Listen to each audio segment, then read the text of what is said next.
Well, there's like there are things that have happened historically that are verifiable that I think go to show that people that were very close to him very much believe this. That's not historically verifiable. That he had disciples and that's like that Paul lived and was a Paul Roman. Lived. That's Paul, what I'm talking about. Like Paul was not a disciple. He died. Saint Paul. He had an interaction on the road to Emmaus. He would argue that he was because he had a personal interaction with. But you and I, you as a non-believer would say it's not possible. Okay, I got to give you the facts. These are facts.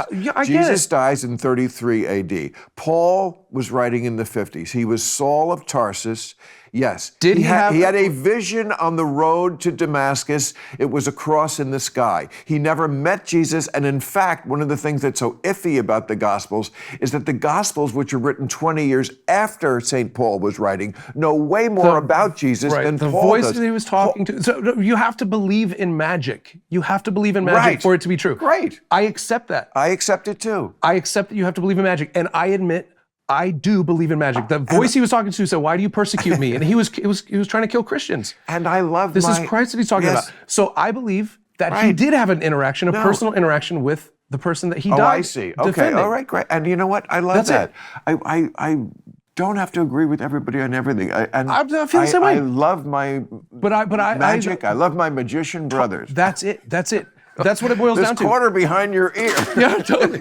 But that's what it boils down to. And I admit, I believe that kind of magic is real. And if it works for you, I'm thrilled. Totally. But so did Paul. No. So you can't say that he wasn't a real historical figure. This Paul was a historical figure. Paul was undeniably a historical figure. And not a contemporary of Jesus. Sort of.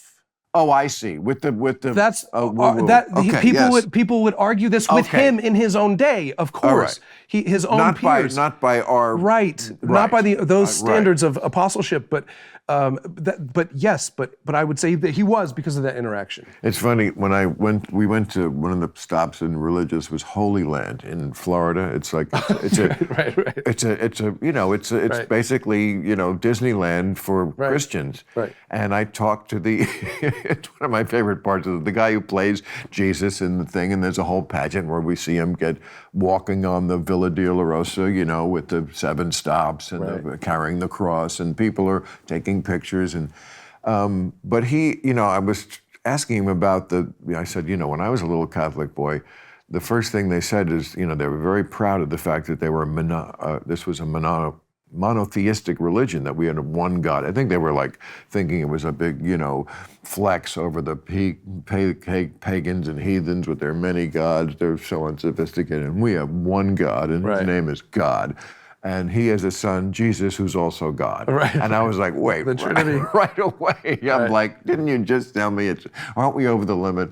And then he explained, he said, well, it's like ice and water and steam. Well, it's all the same thing, but it's in different forms. Right. And I told Larry the next day, I think it's in the movie, where I'm like, he had me for a second there. Yeah. I'm going for this. This is, at least you have an answer. Yeah, and that's a tough concept to understand. How can you manifest 3 distinct identities and still be one? To be your own dad.